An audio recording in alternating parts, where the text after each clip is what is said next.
The Late Night News, brought to you by Telstra MobileNet, priced to fit every pocket. And Hyundai's Special Edition Lantra SE.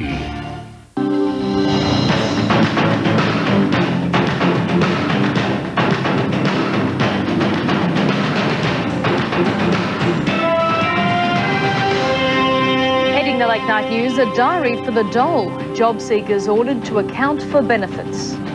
You are meant to be looking for work. If you are not looking for work and it is demonstrated that you're not, well then you lose your entitlement to the benefit. Death threats against an Olympic star. And environmental anger over plans for $1 billion expansion to Roxby Downs. The Late Night News with Tracy Spicer. Good evening. We begin tonight with anger over the federal government's new dole diaries, designed to make the unemployed more accountable. Along with an employer hotline, the diary is designed to cut down on welfare abuse and is expected to save taxpayers $100 million. Speaking at a forum in Sydney today, the Prime Minister says youth unemployment is the government's biggest challenge. But for one lone protester, possible cuts to higher education prompted a dramatic exit. Let go of me! But today the government had dole cheats in its sights. We don't believe that the unemployed are bludgers, but we do believe that there is a minority who are not serious about looking for work. Saving government coffers $100 million, the unemployed will now fill out this job seeker diary in order to receive social security benefits. You are meant to be looking for work. If you are not looking for work and it is demonstrated that you're not, well then you lose your entitlement to the benefit. The dole diary, subject to random checks, will record employer details, and a leaked departmental document says job seekers will be expected to contact at least 8 every 2 weeks. There'll also be a national hotline for employers to dob in welfare cheats, but the government's crackdown failed to impress the unemployed. There's hardly anything out there, so a lot of people won't employ. I haven't heard any employers say there's lots of jobs and young people aren't taking them, and I think it's victim bashing. Ironically, as the government closes down CES offices and slashes public servant numbers across the board, this is one initiative which requires more staff, with an extra 130 needed to administer the scheme. The opposition claims the new system will create a bureaucratic nightmare for small business. You're talking about 200,000 Australians being taken off unemployment relief, and I think that's what it's about. Stephanie Kennedy, 10 News. Gambling is believed to be the motive behind death threats made last year against champion swimmer Daniel Kowalski. Australian officials are known to be concerned about betting on the games. They want state governments to put a gambling ban on all events. Kowalski revealed the threats in an interview in the American magazine Sports Illustrated. 2 threatening phone calls were made to the home of his coach, Bill Nelson, where Kowalski lives and which has a silent number. According to Nelson, the caller said, "You win, you die." It's believed this was a reference to the impending showdown with rival Kieran Perkins in the 400 metres of the national short course titles in July. After the call, police reportedly tapped the phone for 5 weeks. Other threats were contained in letters sent to Kowalski. The swimmer told the magazine he was so worried by the threats, he had bad dreams, and if someone came up behind him, he'd jump in the air. In Atlanta, Kowalski said he'd always been shielded from the full effects of his rivalry with Perkins. I was lucky in the sense that I was basically cradled, I guess you could say. I had a very close support network and people really kept me in shelter, and I never really felt the full effects of what was going on around, but it's even better to be here away from it all. And now his coach is appealing for Kowalski to be left alone and allowed to concentrate on training for the 400 and 1500 metres. In just 6 days, Australia swimmers will launch their Games campaign at the Olympic pool. But Kowalski's parents won't be there. At their son's advice, they're staying in Brisbane. Atlanta, he says, is not for them. As for the death threats, Mrs. Kowalski says she's upset by them and won't comment. In Atlanta, Sandra Sully, 10 News. And Australian cycling champion Kathy Watt should know her fate by the end of the week. Watt's lawyer has lodged a legal challenge against her exclusion from the 3,000-metre individual pursuit. Kathy Watt is one of only a handful of athletes to have taken on Australian sports administrators in the recently formed Court of Arbitration for Sport. And to date, there hasn't been a successful appeal in this country. But Watt is undeterred. Her lawyer, QC David Grace, today lodged an appeal against her exclusion from the 3,000-metre individual pursuit. She's very upset and disappointed about the turn of events, but she wants to ensure that she has the best possible chance of competing in this event, and she wants to take all steps that are available to her to do so. Watt's appeal is based on documents from the Australian Cycling Federation, which guaranteed her the ride, providing no other cyclists produced better times. Lucy Tyler-Sharman posted near world record times at a pre-Olympic training camp. Training performances can never, ever be a substitute for competition. Kathy Watt won the Australian Championships against Lucy Tyler-Sharman in convincing fashion. The hearing is likely to be on Thursday, with a decision expected before the weekend's opening ceremony in Atlanta. The Australian Cycling Federation is refusing to budge. President Ray Godkin says Watt hasn't prepared for Atlanta on the track. Loreen Deal, 10 News. Mining at the world's biggest uranium deposit in South Australia will be doubled in a $1 billion expansion. Green groups have reacted angrily, saying it will damage the desert environment. Olympic Dam has the world's largest gold, copper and uranium deposits. They've been mined since the late 1980s after the stormy passage through Parliament of an indenture bill. Now, Western Mining has announced plans to double production at the site over the next 5 years. It will spend $1.25 billion on the expansion, focusing on copper production. It will rank on a world scale. And it's not only that this is just producing copper, this is refining copper. This is the whole manufacturing process. Spin-offs for the local economy will be significant. 1,000 construction jobs during the expansion phase and 200 permanent positions at the mine. It will substantially boost the exports out of South Australia, lift from $270 million up to $600 million a year. But while the government is singing the praises of Western Mining Corporation, green groups are critical of the expansion, claiming it will have a detrimental effect on the local environment. We certainly expect to see more damage done to the mainsprings. We certainly would expect that incidents such as the massive tailings dam leak that occurred in 1994, we would expect to see such incidents of that as increasing. Work on the expansion will begin in the middle of next year. Adrian Rochella, 10 News. Meanwhile, mining giant CRA has called on the federal and state governments to back off over the Century Zinc project in far north Queensland. Following discussions with senior Aboriginal leaders, the company has withdrawn its requests for government legislation to secure title for the mine. Instead, it will negotiate with Aborigines under native title laws.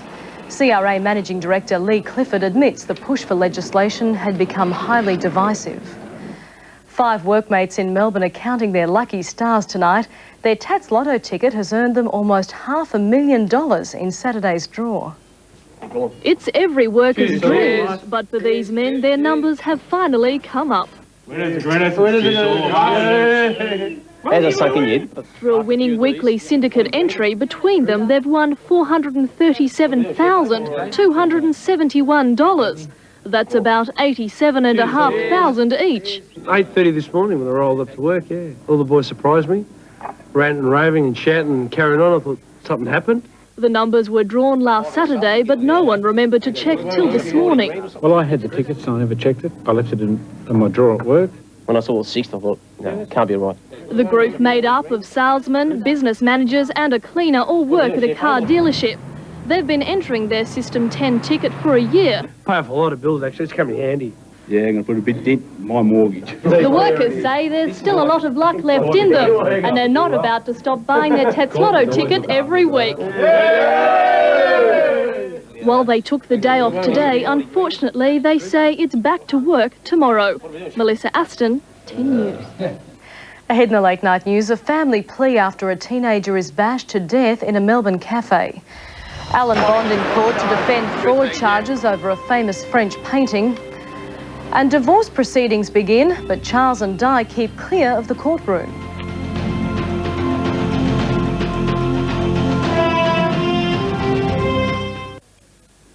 A 2-year-old girl is recovering in hospital from exposure after wandering away from her family home with her dog earlier tonight. The girl was found in dense bushland by a state emergency services helicopter using heat-seeking radar. The child wandered away from her home at Brookfield in Brisbane's west just after 5:30, her disappearance sparking a massive ground search by police and volunteers. Just after 8:30, the girl was found by the SES helicopter and pulled to safety. She was taken to the Royal Brisbane Hospital. A 48-year-old man has been arrested in relation to the stabbing murder of a driver at an intersection in Sydney's west today. Police believe the two men knew each other, and the 46-year-old man's death is the result of a domestic dispute. Our highways are always dangerous places, but today one of our busiest roads was a scene for murder. These blokes stabbed him. The 46-year-old victim, a married man, had stopped in the right-hand turn lane of the Great Western Highway at Prospect when the killer jumped from another car with murderous intent. Some bloke got out and dragged another guy out and just kicked him and bashed him from one side of the highway to the other. Our blokes got out and stabbed him and kicked him. He staggered across the Great Western Highway, staggered back across the medium strip, and then laid in the gutter on the other side outside the school. A search for the weapon used in the attack turned up nothing. The victim was dead on arrival at Westmead Hospital with multiple slash and stab wounds to his back and arms. Tonight, police are interviewing the dead man's wife. Tim Collins, 10 News. The father of a Melbourne teenager killed during a wild brawl has made an emotional plea for help. His son was one of 4 teenagers attacked by a group of men in a crowded Melbourne cafe. The grief-stricken father of an 18-year-old man bashed to death at an inner suburban cafe has pleaded for help in catching his son's killers. He says his son Raymond Oyanati, who was to turn 19 this week, had never got into trouble before. Any trouble as my son never do. Never like trouble. He says Raymond's killers must be brought to justice. If you catch him, put in the jail forever, not the 20 years, 30 years. One of the 4 victims in the assault has spoken of his terror as up to 10 men attacked them early Sunday morning. They wouldn't stop kicking, punching, or the wounds I was getting was not off kicks and punches or something else there as well. They just wouldn't stop until I heard one of them say, "Leave him, he's dead." Local traders say teenage gangs have become a problem in the area, roaming the district and scaring away business in one of Melbourne's premier restaurant strips. Melissa Aston, 10 News. The first day of evidence today in the fraud trial of former high-flying businessman Alan Bond. Bond is facing the courts on 4 fraud charges relating to the purchase and sale of a French Impressionist painting. Good, thank you. Facing 4 charges, Alan Bond heading into court today for day 1 of a trial expected to last 2 months. A trial which brings into the spotlight his business dealings in the 1980s as the chairman of Bond Corporation. Scrutiny revolving also around 2 multi-million-dollar paintings, Van Gogh's Irises and Manet's La Promenade. Described today as having a great interest in purchasing great works of art, in 1987 Bond's family company Dalhold paid $53 million for irises. The prosecution claims Alan Bond wanted to display his latest acquisition, but Sotheby's wouldn't let it out of their possession without a security. That's when he came up with the idea of using La Promenade. But when the opportunity to purchase the work being leased by Bond Corporation came up, Dalhold bought it. It's alleged Alan Bond didn't tell Bond Corp directors it was up for sale, costing the public company millions. It's alleged when Bond Corp's auditors later raised questions about why the company had missed out on the lucrative sale, that Alan Bond and former Bond Corp managing director Peter Beckwith came up with a fictitious story about a profit-sharing arrangement between Dalhold and Bond Corp. The court was told if Peter Beckwith was still alive, he'd also be in the dock. The trial is expected to last 2 months. Andrea Burns, 10 News. 3 former directors of a small goods company linked to food poisoning deaths have pleaded not guilty to manslaughter. They've been charged over the death of a 4-year-old girl who died after eating Garibaldi products. Former Garibaldi bosses Luciano Marchi and his son Philip appeared in court this morning, along with the company's financial controller, Neville Mead. In a rare move, the Garibaldi company has also been charged. Lawyer David Stokes, representing Garibaldi's liquidators, entered a not guilty plea to the charge of manslaughter. Its alleged 4-year-old twin, Nikki Robinson, died from a stroke caused by hemolytic uremic syndrome. She was one of 23 children who became infected by E. coli bacteria after eating contaminated Mepworth produced by Garibaldi. The prosecution claimed at least 150 people were affected by the food poisoning epidemic between January and February last year. It's alleged those charged failed to maintain adequate standards of production of fermented meat. The three have reserved the right for a choice of trial by jury or trial by judge alone. They were bailed in the sum of $500 to appear again on August the 9th. Rick Teague, 10 News. Firefighters say it could take 10 days to put out a blazing oil well in Texas. The fire is still raging following an overnight explosion at the town of Dimebox, east of Austin. 2 workers were killed in the blast. 3 firefighters were badly burnt when they tried to recover one of the bodies. Flames leaping into the air can be seen for more than 30 kilometres. Firefighters have dug a trench around the well to contain any leaking oil while they try to extinguish the blaze. Fears in Northern Ireland tonight that the bombing of a hotel will reignite war between loyalists and Republicans. The IRA has denied it planted a car bomb outside the hotel, but breakaway Irish Republican activists are suspected. 17 people were injured, including members of a wedding party.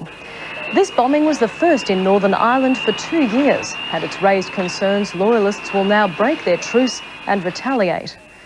Prince Charles and Princess Diana have begun the first stage of court proceedings in London to end their 15-year marriage. Neither the Prince nor the Princess of Wales attended court, where they were granted a decree nisi. Their divorce will be finalised on August 28 with a decree absolute. While Diana is pleading to be left alone, Charles is in one of the most remote parts of the world, helping the Sultan of Brunei, one of the world's richest men, celebrate his 50th birthday. Still to come in the late night news, the Commonwealth Bank float off to a shaky start. An inquiry after the deaths of 2 jockeys in separate accidents on the weekend. And in sports tonight, AFL's Wild Child escapes the boot after failing to front for the Crows.